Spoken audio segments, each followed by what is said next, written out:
Okay, so good morning, everyone. Welcome again to our third and final board talk series discussing practices and ideas for nonprofit boards. I'm Seth Linden. I'm the founder and principal of Gather Consulting, and it's really good to see so many faces. This is an exciting part of my week from last time and some new faces. So that's great. Thank you really for being with us today. My hope is that the next hour is an engaging and experiential time together, learning and reflecting and sharing our own experiences on how boards might navigate this new time. How might boards respond to a global pandemic? How might boards plan for virtual or distance learning? And how might boards just navigate quite the uncertainty that we're in? So again, as I opened the last couple of times, I just want to reaffirm how challenging these times are and how privileged we are to gather together to discuss board culture and governance. So again, in that spirit, I just want to take a moment to recognize the frontline workers and healthcare professionals who are fighting the pandemic each day. So with that, I am going to share my screen just for a minute.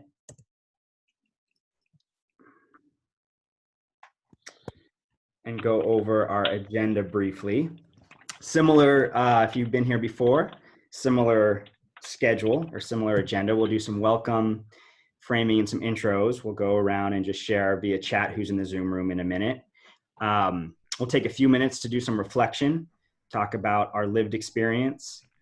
We will do some small group discussion and hear what others have experienced over the last few months and years.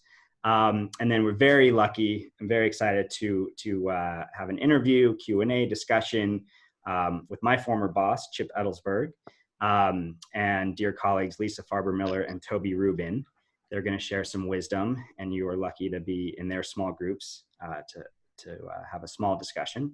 And then we'll do some closing and next steps at the end. Like before, just a quick pop, our purpose, outcomes, and process. So today's focus is just to learn how boards might govern in this new era.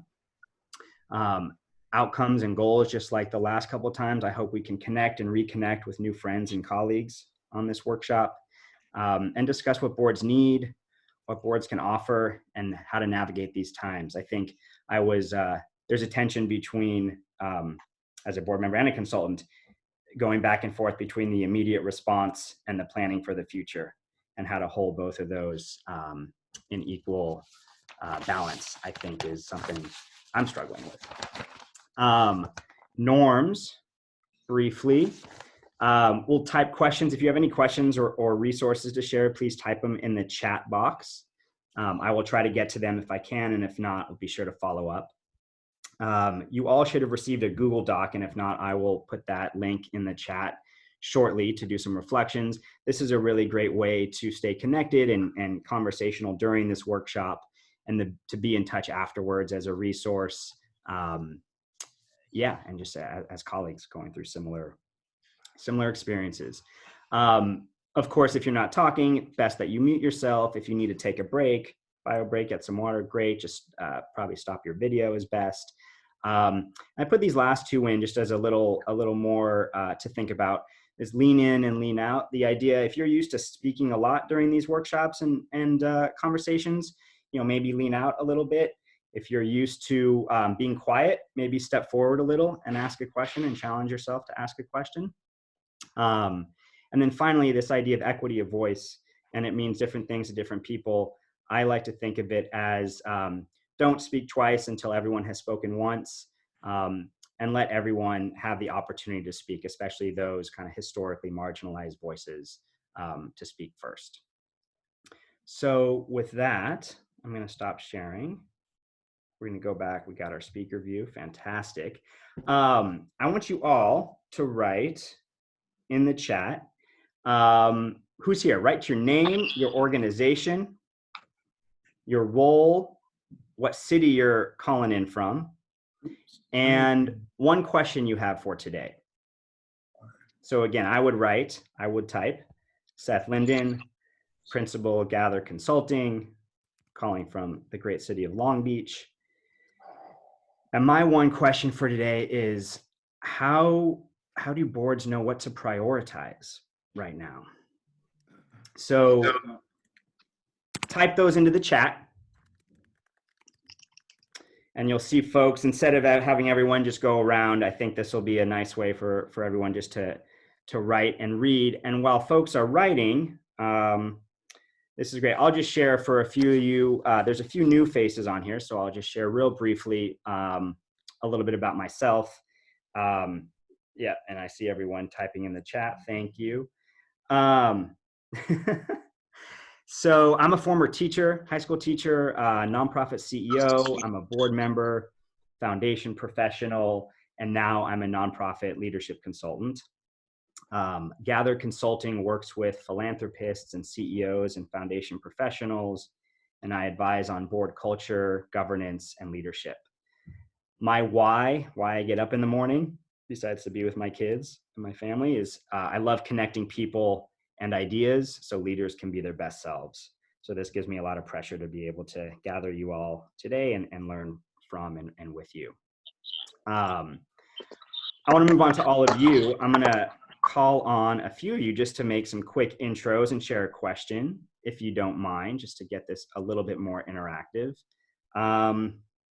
Jeff, I'm going to start with you. Jeff Kasowitz, would you mind just introducing yourself and offering a question? Yeah, thank you. Hey, everybody. Jeff Kasowitz from Jewish Studio Project in Berkeley. I'm the executive director.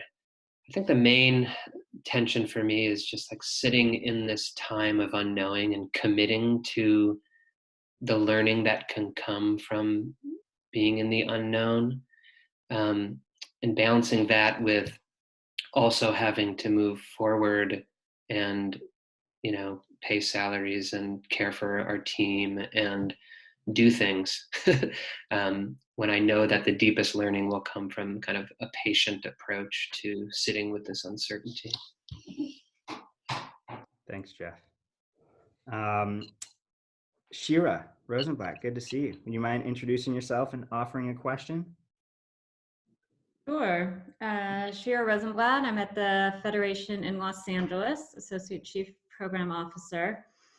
And just doing a lot of thinking about how to balance the immediate needs and the feeling that those immediate needs, the more we hear every day and the news we hear every day seem like they're going to reverberate for a long time, with longer term needs and trying to assess that and figure out how to prioritize those. Thanks, Shira. Sean, are you there? Ostrovsky? Or did you leave for just a minute? Okay, let's go. Hey, Fern, can you introduce yourself and share a question? Yeah, I'm Fern Katz, and I'm the Director of Early Childhood Education at Sinai Preschool in Chicago. And I'm also the incoming president of the Early Childhood Educators of Reform Judaism. So I'm coming this as a staff and a lay position. How do we make decisions when things keep changing? How do we know when to open a school? How do we know who makes those decisions? How do we know when to open buildings? How do we know when we can move forward? And how do we, how are those decisions made and who makes them? Mm-hmm. Thanks, Fern. Yeah, I think it's been fascinating. I think most of us or many of us are wearing multiple hats, right, as professionals and board members on these calls. So feel free to share experiences and ask questions from either standpoint. Hey, Stephen Green. All right, fantastic. We're going to do a little reflection. I'm going to put this link in the chat now so you can see. And for those who signed up, you should already have access to this, but go ahead and click that link. And we're going to spend about 5 minutes reflecting silently on these questions. How might boards respond to a global pandemic? How might boards plan for virtual or distance learning? How might boards navigate uncertainty? And what examples might we draw upon? I'm just navigating a couple different computers here. So take like 5 minutes, 3 to 5 minutes, and type in some answers. You'll note, if you can, put your initials before you type so folks can see who's writing what, and then feel free to reach out. So take a few minutes, and we'll come back at like 10. I'll bring us back at like 10:15. So take 3 minutes for now, and we'll see how we're doing. So just reflections in this Google Doc.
Some nice reflections.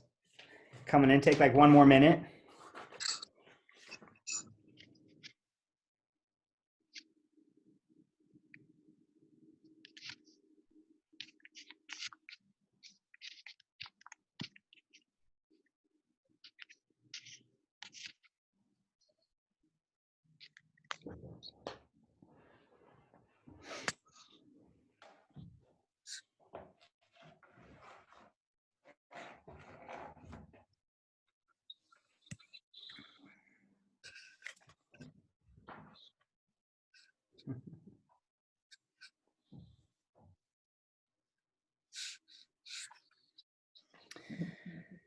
Anyone else need more time?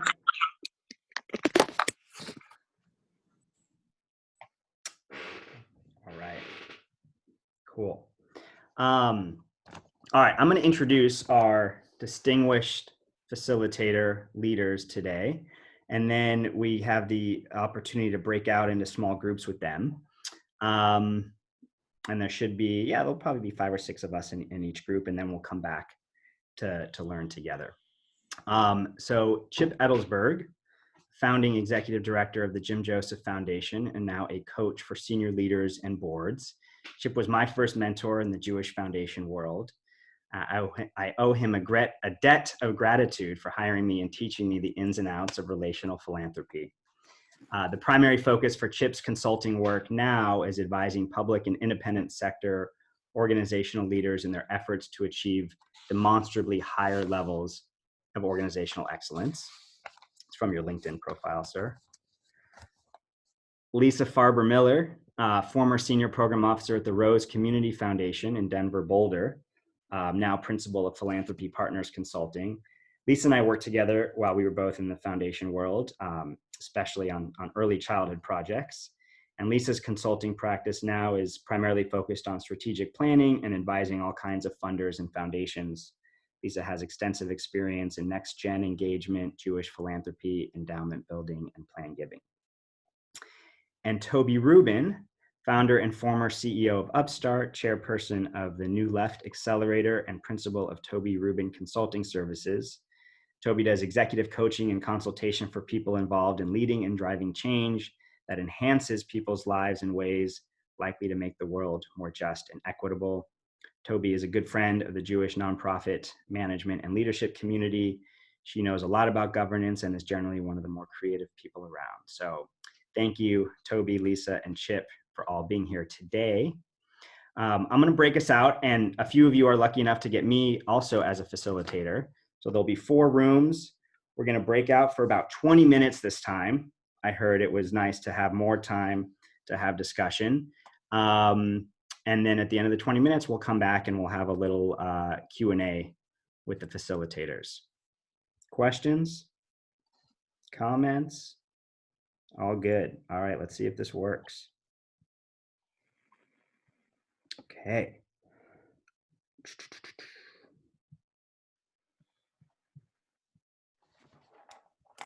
All right, and as soon as you see your room, feel free to click in.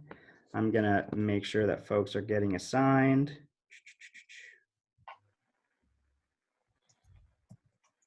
Toby.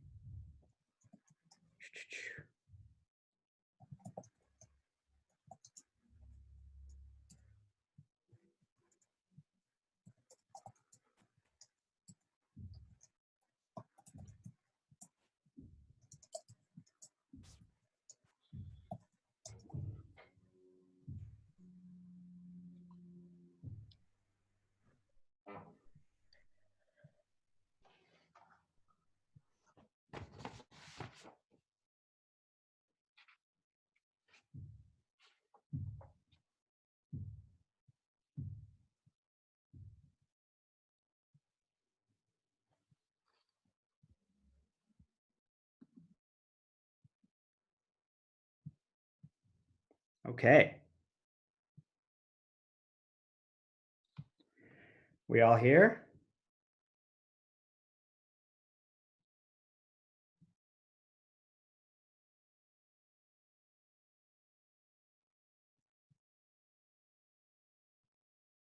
David Green?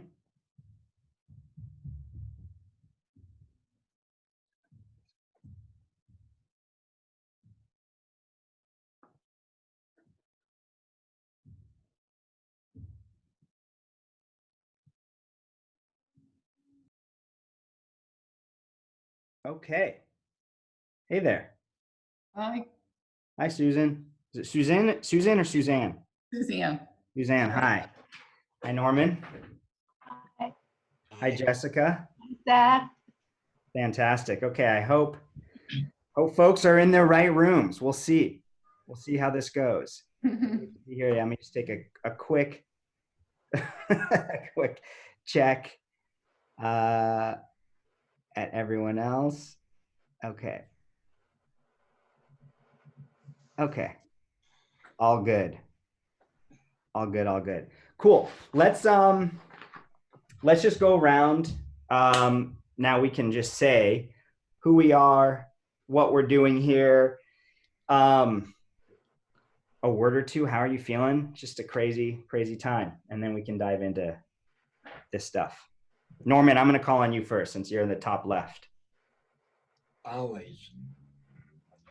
Well, I'm Norman Fasto Katz, and I'm only here because Seth paid me to be here. No, I'm kidding. I am retired. I'm in Sacramento. I'm retired, and I spent my career in Jewish nonprofits and government work. Is there anything else you want me to add? That's good. Okay. That's good. Thanks. Sure. Susan? Hi, so Suzanne Knoll. I'm the Director of Programs and Operations for the Jack and Goldie Wolf Miller Fund, private family foundation. So I'm here because I have a board that I work with, but I also serve on, as a board member, advisory member of a couple nonprofits. So I'm just here really to gather information and insights from all of you who have been doing this much longer than I have, just to see how I can, help in my daily life with everything that's going on. Thanks, Suzanne. Mm-hmm. Jessica, are you there? I'm here. Yes, I know my video's not on. I apologize for that. But I'm from Kaleidoscope, which is an organization that convenes community leaders.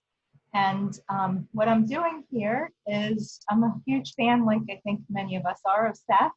Anything I've been involved in that Seth's been involved in is worthwhile. So I figured I would learn quite a bit And he's been a sounding board for Kaleidoscope, especially in the early days when I was new. In fact, he told me about the opportunity. So I am very grateful to Seth, and just in general grateful. You asked for a word or two to describe how we're feeling. I'm feeling tremendously grateful, privileged, as you said, Seth, at the beginning of this gathering, to be able to convene, to bring people together. It's a sort of, to juxtapose feeling so privileged with all of the people suffering right now. It's just an interesting place to be, and Yeah. I'm eager to learn from all of you while handling things as things are evolving. Thanks, Jessica. Good to see you. Good to hear you.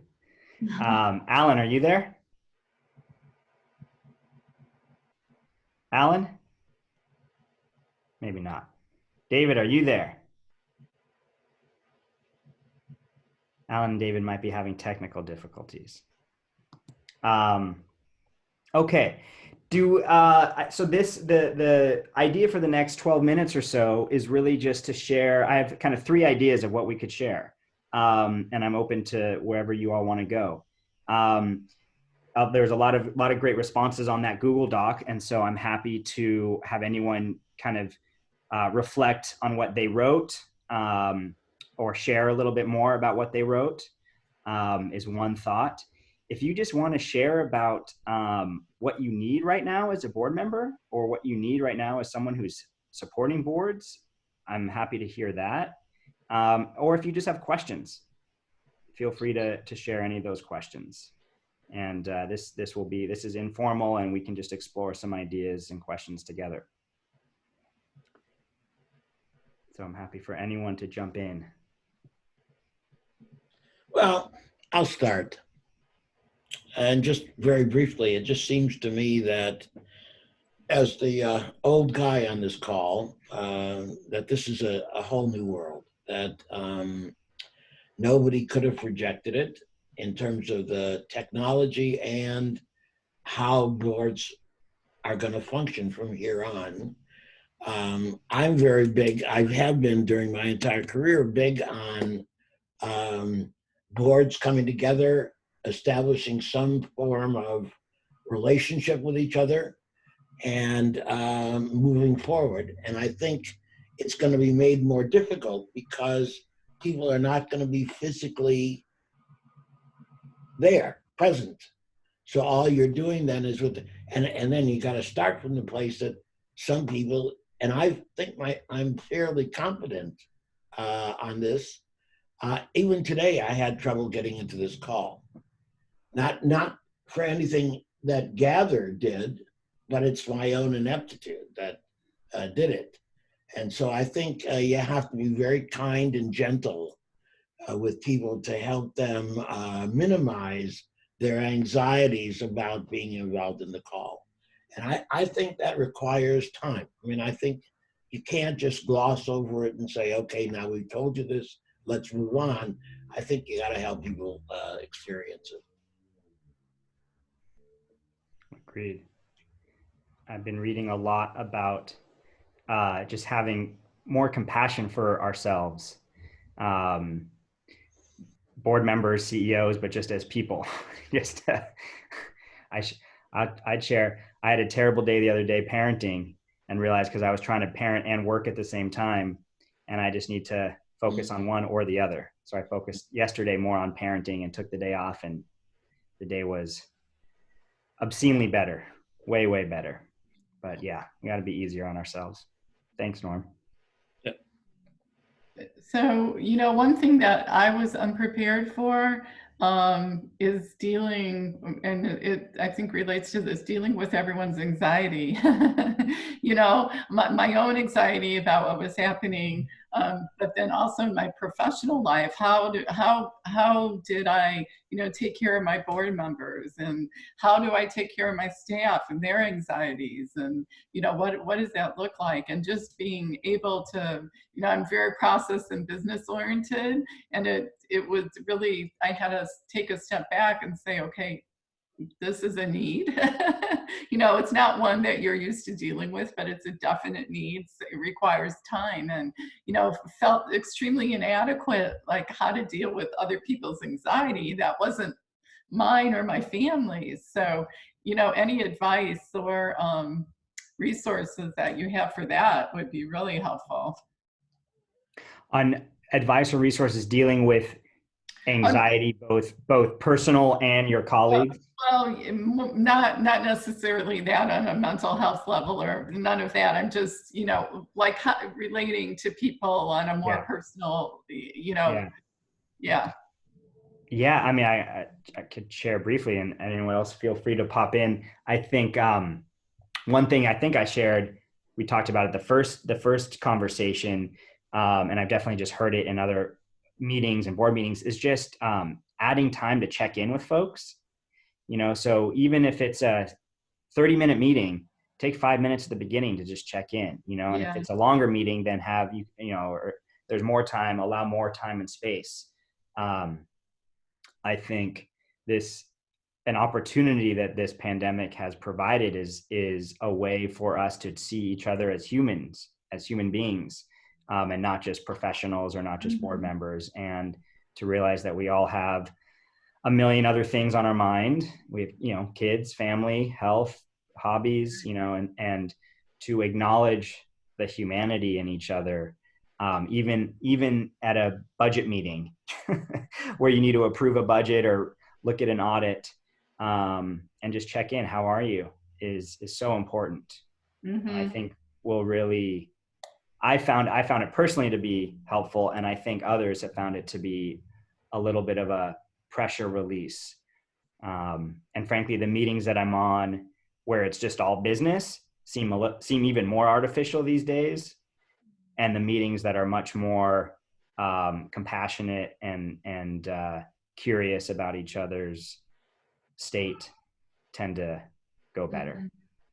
Great, thank you. Yeah. And I've also employed your idea about opening up the meeting 15 minutes or half hour earlier. Good. Because people, I think, do need to just get together and chat for a minute and check in, like you said, and then they, by the time the meeting actually starts, they're settled and can focus. So that's been very useful. So, oops. Oh, you just went on mute. Oh, I just said that was a great tip. So great. I'm glad, Suzanne. Thanks for sharing. Jessica or David, anything that you're curious about or that you want to reflect on more? Yes, everything both of you just said really resonated for me too. Also, something someone in the beginning of this meeting said is something we're grappling with and I'm just curious about, and I'm sure there's stuff out there written about it that I just haven't read, but how are decisions being made about when to open up our activities and by whom? What criteria should we use to make those decisions? How are we going to be communicating those? Like what protocols and safeguards are our little nonprofit going to be using? I've found what's come up as different risk tolerances. Like maybe my risk tolerance is different than the partner I work with. Risk to ourselves, but also risk to others. Like we might have different risk tolerances there. Whether our kind of maybe legal obligations could be a more straightforward question, but just what are our ethical or moral obligations? What if someone comes, like we gather, that's what we do. We gather people usually face to face, as Seth well knows. What if someone in our groups gets sick? Certainly legally, that's, put that aside, what we feel like it's our responsibility to those people, to their family. Maybe someone comes and they're caring for an elderly person, they don't get sick, but they are a vector for someone else, and if you trace it back, it comes to our organization. What would we do? What would we want to do? Thinking about all those things in advance so that we are equipped to deal with them if, hopefully it won't, but if it were to happen, we're equipped to handle it. So all those and related questions. Yeah. Jessica, I know you're, through Roger and others, you're involved in a lot of nonprofits and board. Have you seen any policies or any kind of good guidelines for like questions to ask about opening, kind of going back to programs, in-person programs, or is that something that you're really looking? That's really good. I haven't gone there yet because I myself just am comfortable doing Zoom things, and things are evolving so much. Mhm. So I've tried to sort of pause instead of trying to think ahead, plan ahead. It seems a little bit fruitless at this stage. So just wait as we get more information. But at a Mhm. certain point, like I need to be more proactive. And as you say, looking for guidance. I haven't seen policies or practices, protocols people are using that are realistic for a teeny nonprofit. I haven't seen that. Yeah, oops, I didn't mean to. Oops, let me put these back here. There we go. Yeah, I mean, I can just share from. So I sit on the board of the Jewish Studio Project, which is a nonprofit based in Berkeley, but they do national programming, and it's kind of like a mix of a Beit Midrash meets art studio or creative studio, and it's Jewish learning through a creative process, and it's a lot of mindfulness and very meditative. They have a unique process that they've developed. This used to be all in person. Folks would flock from around the country to Berkeley to their beautiful studio, and now all of their programming has obviously gone virtual. And Jeff, who you met at the beginning, I think has done a great job pivoting and being really in touch with his board often, and board being in touch with him and staff to get fingers on the pulse. And let me just do this. And yeah, and just rethink and reimagine what JSP can be, and what I'm sure we'll share in a minute when we get back out to the larger group, and certainly what I'll share in my remarks is that this really is an incredible opportunity to reimagine your organization. It lowers the barriers for some, for all, I think. It can get your message out to many more, and also makes you think, what really is essential in these times. And not to spoil, but who could we be partnering with, and what else could we be doing online? How can we be taking better care of ourselves and our stakeholders and our constituents? We have one more minute. I'm just going to press this button to close all rooms in just a minute, but there we go. Fantastic. Any final thoughts, reflections, questions before we head back and you'll get to hear from the others? For me, it's just more a generic comment, just to thank you for convening us and getting people with a lot of experience together. So thank you. My pleasure. For me, Seth, it's just so hard to imagine boards coming together to focus on their common mission as that meeting's priority, when people are inundated with worrying about whether or not they're going to have jobs themselves, whether or not they're going to have food to eat. I think we who are so privileged, I think we sort of forget that we have the possibility of millions of people being the work of the board. Sorry for that abrupt cutoff at the end. It really It really does. Just forces you out. I'm used to it, Seth. Exactly. All right. Well, I hope you had a nice conversation with your facilitators, and now we get to hear from them. So I'm going to start with Chip, if you don't mind. And Chip, reflect for a few minutes, on anything that you heard, or really, I guess I'll just share. When I was thinking about, Chip has so much experience to share, both from his work at Jim Joseph. He's also a part of the LEAP ambassadors community. So Chip, anything that you have learned or are learning there that would be relevant in how we govern in these times? The mic is yours. So as succinctly as I can, first of all, thanks for my small group. Just very experienced and wise people. What we looked at, Seth, was what's top of mind for people, and it's living with uncertainty. So we didn't go specifically directly to board matters or board executive relationships, but rather what is top of mind. And this, of course, cuts across all of that, board relations with the exec and so on. It's a challenge and balancing act for each of the participants in our small group. It weighs very heavily on them. They are not in the least bit immune to the understanding that there are some persons of privilege that are suffering much less in the current situation, and how do they present to their organization in ways that represents strength, kindness, and understanding. There really is such complexities in what they're doing. So for example, in Elliot's case, it's not just Hillel, Georgia, it's all the other universities. It's very complicated.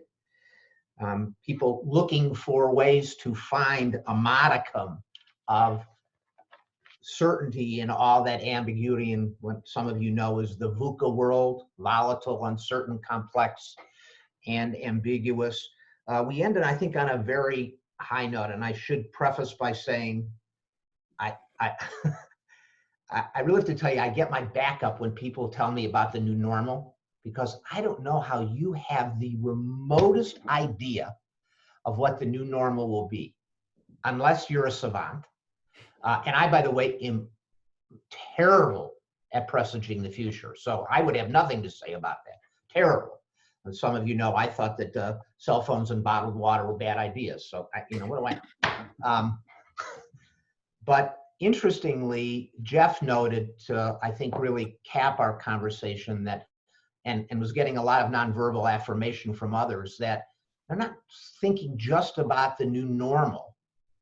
And I think latent in that, and this has certainly been my experience in this community of ambassadors, I'm called. If you're not familiar with the Leap of Reason, Mario Marino's Leap of Reason, and a whole body of literature about performance in our sector, mistakenly called the nonprofit sector.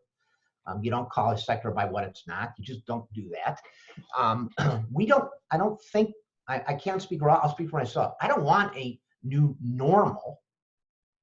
I want us to think about something that uses language differently, because language is reflective of reality. And the reality that we have in this country right now, seriously, 40 million children go hungry every day in this country. 10 million of the 30 million small businesses will close, be gone. That's a depression. That's not a recession for those people. So thanks to Jeff and the participants for all that they do in the day-to-day complexity and struggle they have, even as they're trying to find opportunity in challenge, up to and including, I think even the last words Jeff got in was new vision. Thanks, Chip. And thanks, Jeff, and your group. Lisa, you want to share a little about what you heard and just, the learnings from your work at the foundation and your current consulting? What guidance or advice would you have to share with boards for this time? Thank you, Seth, so much for this opportunity, and for everyone, for all of the uncertainty that we're all bearing, for joining and being so intentional. It's our group was so fascinating because we had two polarities. We had a synagogue leader who is in a relatively good position. Memberships is their bread and butter, and people are renewing. In fact, people are attending their virtual services at much greater rates, which is something that I've heard from other congregations as well.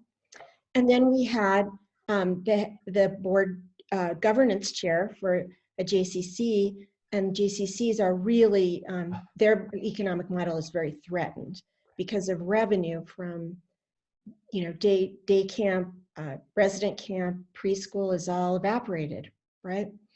And yet they are an organization that families and others depend on daily for those services to take care of their children. And camps, resident camps having to be closed is really a very terrible, awful thing for kids. So one of the things that we did see as a bright light is that when board meetings happen, even at the last minute, that people are attending They're on time. They're not on Jewish time anymore. They're there at 8:01, and they're intentional and they're focused. And so we have leadership that we can call on. And I think as I've been thinking about this, I really wanted to put out a message to everyone that how we conduct our board member meetings, the process that we follow is equally as important as any technical decisions we have to make. And that as we look at juggling uncertainty with having to make certain decisions now about our organizations, we need to realize that our board members are under a lot of stress themselves personally. We're all experiencing this trauma in different ways. And we need to create spaces for our boards to create a new virtual culture. We need to talk about self-care, which we're not very good about doing. I was speaking to one of my clients who's a lawyer and has a family foundation, and I coach her exec. And I asked her, because she deals with nonprofits under severe stress all day long. And she said that that's the most important message she had, which is that many board members are bringing into board meetings their angst and trauma and being very dysfunctional board members, and that has to stop. And so I was thinking myself about, well, how do you stop that? Because all of us are experiencing trauma. And the thing that kept resonating with me was really understanding that the process is as important as any decision we make today. And because things are uncertain, we're going to make some decisions that don't make sense tomorrow. And, you know, how can we conduct our meetings in a way that people feel that the process is healing? And I think that there are many ways to do that. One is to really start practicing consensus meetings where every voice is heard and valued, and where people feel that they've been listened to, and where boards can focus on the human dimension, and also understanding their staff and the needs that staff has, and putting that first maybe over anything. I think that we have to do two really important things. We have to make decisions today based on the limited facts we have, and they're decisions about creating more stable situations for our clients and for our staff and for our community. And we have to get through based on what we know now. But the second thing, which is even more important, is that we as board leaders have to show and model that future possibilities are available, and that we have hope, and that we have good people doing the best they can, which means we also have to be transparent and communicate all the time about how we're making decisions. And I think as we think about how we create this new kind of virtual board culture, one of our members in our conversation was really dealing with, how do I onboard members now, new board members? That as we have our virtual meetings, we're very careful about creating a trusting environment and sewing new social fabric together in a board, and coming up with those norms together about how we lead these virtual meetings and have heartfelt discussions. Because for most of our boards, they didn't sign up for this, you know, they signed up to be great volunteers and help an organization whose mission resonates with them. And all they're getting now is grief, you know. They're having to let go staff members that as board members they've had long-time relationships with.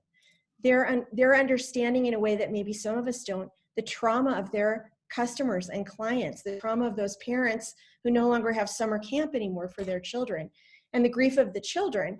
So we do have to, I think, to get back to my central message of taking care of ourselves, to be sure that we bring our best self to meetings, taking care of our board community and building things into our meetings to help build connection, and understanding that that process may be as important as the technical decisions that we have to make. And thank you for the opportunity. Thanks, Lisa. Couldn't agree more.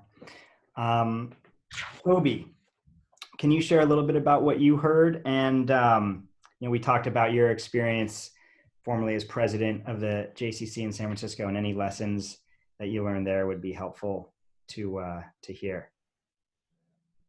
I got to take you off mute. Can you take yourself off mute? Sorry. So we talked about fundraising a little bit, and it was very, actually some wonderful help from Tolly and AJWS on that was offered, where reminding us that people do care about their causes, and that they do want to help. And the most important thing is to acknowledge the situation everyone's in, care about them, ask about their situation, and be able to make an appropriate ask, or even just check in on them and let them know what you're doing, and love to chat another time. And sometimes it's a follow-up email or whatever, but that focus on relationship was really important. We also talked about the challenges of virtual meetings. What is lost due to our time constraint? I sort of jumped in with I think what are the incredible opportunities. I think there are many, many, many more opportunities. Yeah. Understanding what it is your job is, and what your processes are, what you want your culture to be as a board, how you do want to be functioning, and I'll talk about that a little more in a second. And the challenge of decision making, and in this time of change, which we've been in a time of rapid change throughout the 21st century. It's just insanely speeding up. So scenario planning, not putting all of your eggs in one basket and thinking that's how the world will be reacting to you is really important. As a friend of mine wrote a great piece on, as she was on a stand-up paddleboard in the middle of Lake Tahoe when a motorboat went by, she said, you got to keep your knees bent in life if you're going to be able to stand up. And that's what we have to all be doing right now. So yeah, I was the president of the San Francisco JCC. We were called at that time, instead of the JCC San Francisco JCC in the early 90s. And we were part of a system. And it's a case study that I don't understand why I haven't been contacted by some MBA somewhere that want to write this up. It's one of the most complex and interesting organizational change, rise and fall and rise stories that was around, and was my privilege to be ready to kill myself during. First of all, don't waste a crisis, ever. We human beings like to be helpful. We like to rise to the occasion. So make the most of the time. Understand the strength of leading with vulnerability. If you don't understand what that is, please consult any video or writing of Brene Brown, and she will help you understand that right now, because every single human being, no matter what our privilege, is being impacted by this and will continue to be impacted in ways we can't know. My mantra for the last 40 years, which is relationships are all about what this is. It's all about humans. And in our businesses, it's all about being able to connect to people. And the people that are in our universe, in our communities, in our work, are people that care about our work, and we care about each other. And this is the time to be sure we're focusing on that. And that's the communication piece. Is that I was on phones, literally at one point I have an image of myself having two phones, but I had two lines in my house, one professional and personal. I was literally on two lines because there was no conference calling then, to try to move forward. I had town hall meetings where their auditorium was packed with 400 people. We can do it on Zoom now. People were angry, they were worried, they were distrustful. And I operated out of absolute love and moved by the passion of people. They care. When people show up in these times, it's because they care, and they're all trying to find their way. So don't don't step back from anything, any decisions that you make. And if people are unhappy with them, let them be unhappy and hold there. We have to, as leaders, our job is to hold the tension that is there right now in any situation of change. And it's really on steroids now. And I refer you to adaptive leadership for help with that leadership technique. Bottom line, what I have to say out loud is that in my experience, both from that point, oh, and by the way, come to San Francisco and see the JCC of San Francisco. It all worked. It all worked. Took a while, but it worked. But in my experience of 40 years of being on boards, leading boards, and working with top executives and being an executive, building a board and an organization that helped other people, if boards have been dysfunctional, they are dysfunctional now. If you haven't been had an effective governing board, that might be the most important work that you can do right now is, access the LEAP ambassadors work, access, the governance as leadership framework that I brought into Upstart. It's just, AJWS uses it. It's really powerful, and tighten it up. And no, people didn't sign up for this. And it may be that there are certain board members that you want to make sure know they have the opportunity to not be stepped up right now. And there may be other board members that have been close to you that you would want to bring on board right now. So that's. And so if, the who's making decisions is that traditionally EDs make operational decisions. It's a great model. It's an important thing to recognize who's the expert, who's the closest to the things. If you don't have trust in your ED, that has to be addressed somehow. Any of the warts are gonna show up all over. So just be mindful of those. But it's great opportunities here right now to be able to lead and what with or without authority in a time like this is exciting, and it's an honor to be in the positions when you freeze. Right at that moment. Honored to be. Are you there, Toby? Ah. Oh. While Toby gets unfrozen, Gamal, welcome. Hi, right on time. How are you? Right on time. Gamal, do you want to share anything from your board meeting? It was really quite impressive. It's a board that I'm on, and to see such growth and financial accountability was extremely impressive. And I'm inspired. And I caught just a few sentences of what Toby was saying, but I'm inspired. Right now a lot is disappearing, which I'm sure we talked about on the call today. And there's a lot of obviously anxiety and fear. But there are also moments of growth and innovation that are happening. And so I was really, really inspired to see the hard work that is being done and the commitment by certain foundations to up their game as opposed to pull back. Thanks, Gamal.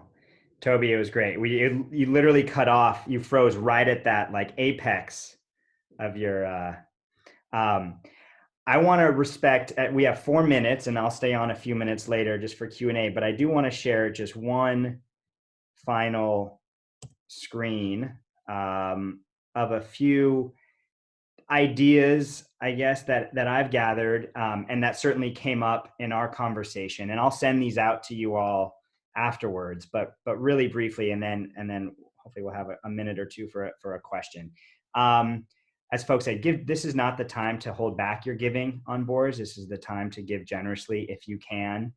I think I mentioned at some point, JSP asked their donors if they can make their end of gifts now.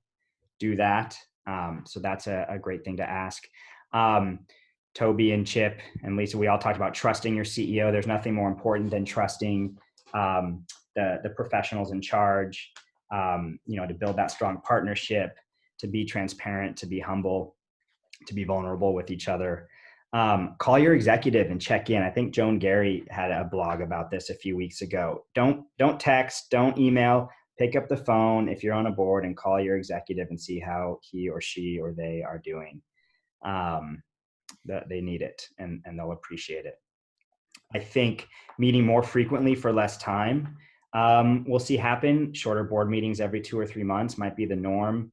We'll probably learn to get to the point more quickly, ask the right questions and generate more meaningful conversations and the most actionable outcomes. I've seen 2-day board retreats shrinking to 4 hours, and full-day board meetings are now 2 hours.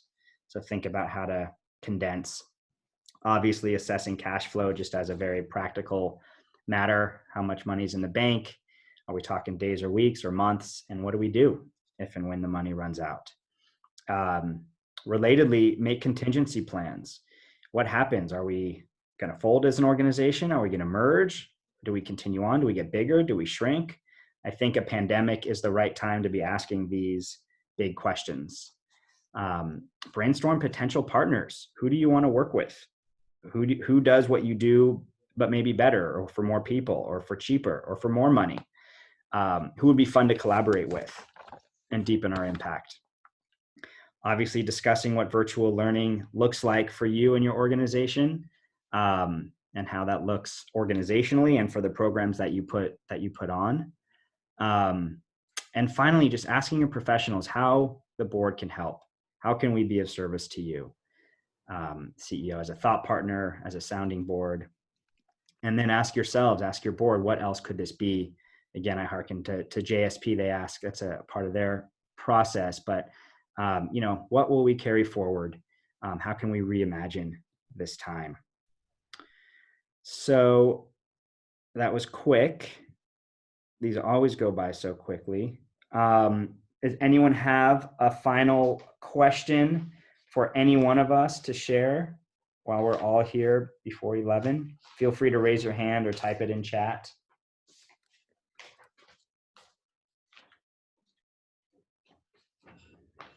We answered everyone's question. Great. So you are going to go and lead your boards to incredible success. I'll just close by asking you to reflect on anything that you learned or what you learned at the end of this. Think of someone on this call who you might want to reach out to. I'm going to share the emails of folks next week, so you have everyone's contact. I will also share slides and some other resources that have come up on this call. BoardTalk's going to take the summer off. We'll be back at the end of July or middle of July for some more sessions. And I just want to thank you again for the work that you're doing, for joining us and sharing your time and wisdom today. So thank you. You can contact me if you need anything else, seth@gatherconsulting.org. And be safe and be smart. And I'll be around for a few more minutes. You guys want to hang out? Otherwise, have a great weekend. Shabbat shalom. Okay. Thank you all for showing up. It's very meaningful. Oh, Good luck. Thank you, Toby and Lisa, especially. Thank you Thank for you, the guys. opportunity. Feels very good to be together. Agreed. Now can we get the tequila out? Yep. Okay. Normie, you got that for us, right? Yeah, come on over. We had people that weren't on West Coast time. Oh yeah, Stephanie. Stephanie's not on West Coast time. She's actually here. noon already. It's 2 p.m. We got Drink Don Elio first. downstairs.